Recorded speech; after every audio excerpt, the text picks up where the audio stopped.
Okay, so this is a continuation of the previous lecture. We showed these are the actual charts. We have interest rate, which I think I can write now. I would call this yield.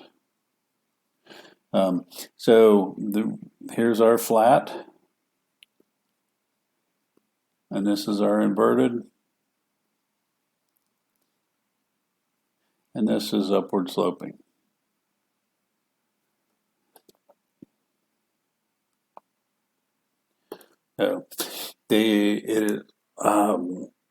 Many people believe that you can predict the direction of the economy by the shape of the yield curve.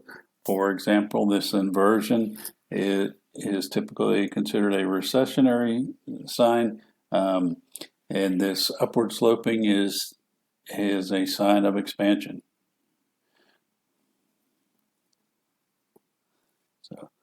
So this is recession.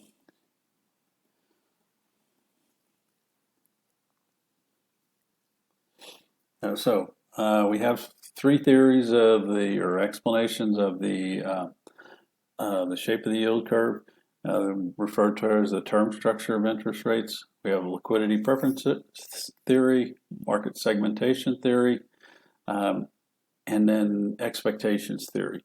I believe that there's some truth to all three.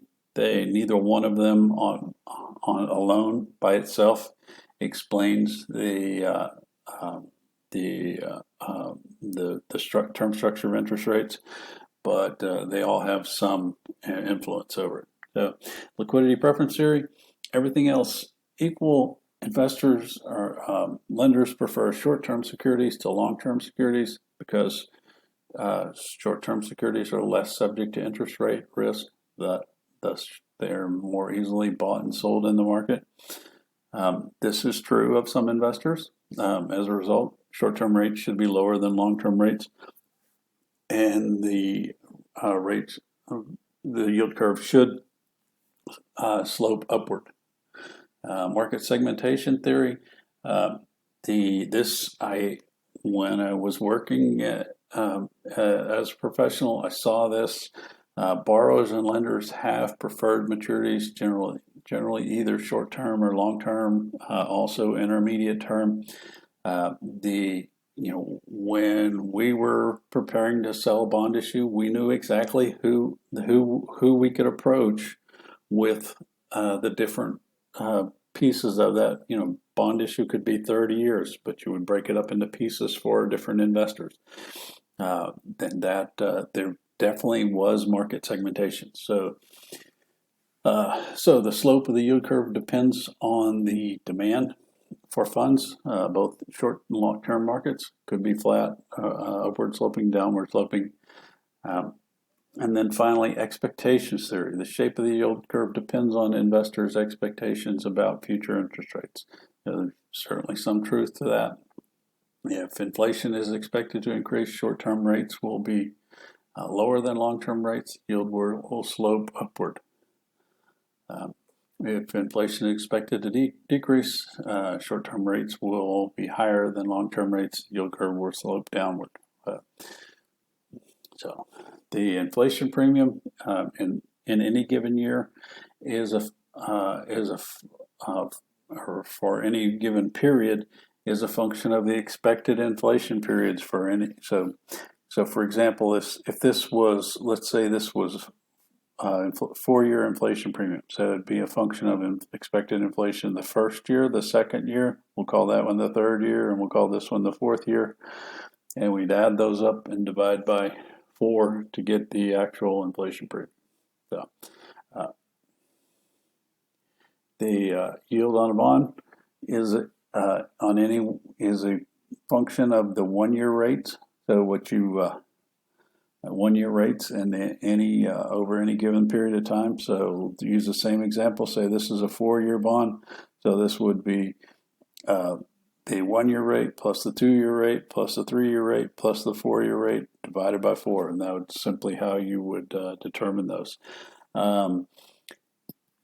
There are some homework problems with regard to forward rates, rates in the future.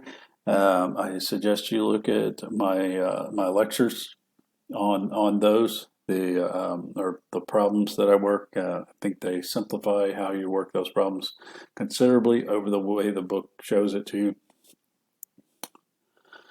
All right, so forecasting interest rates. So so as I mentioned, this is showing inflation.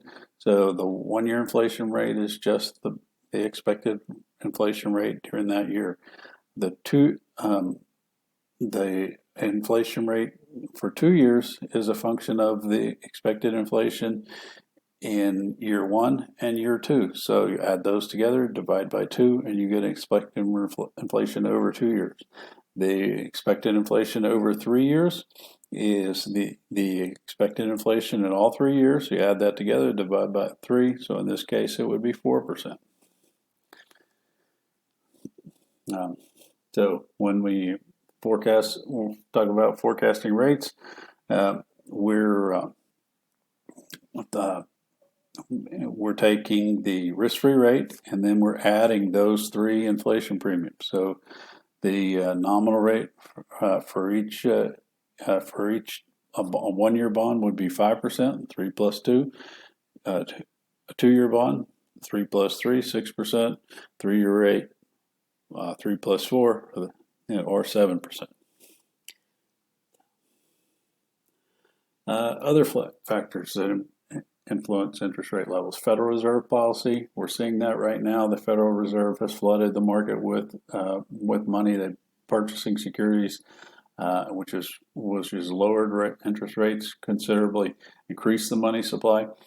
Federal deficits do the exact opposite. So at some point, the Fed is the Treasury is going to finance all the money that the government has spent, and that is going to have the opposite effect. That will cause interest rates to increase. International business, foreign trade, a trade imbalance will cause interest rates to increase because money is leaving the country. Business activity, increased business activity typically results in higher interest rates. Interest rate levels and stock prices. The higher the interest rate, the lower a firm's profits. Higher interest rate affect the level of economic activity. They reduce the number of projects that are viable. So that economic activity affects corporate profits. Less activity means lower profits. And finally, the cost of money.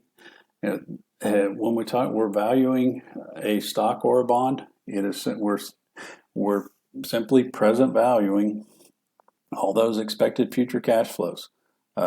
We will use variations of this model in the next 2 chapters to value bonds and then stocks. So take all the expected future cash flows and we present value them for whatever period of time it's going to be till we receive them.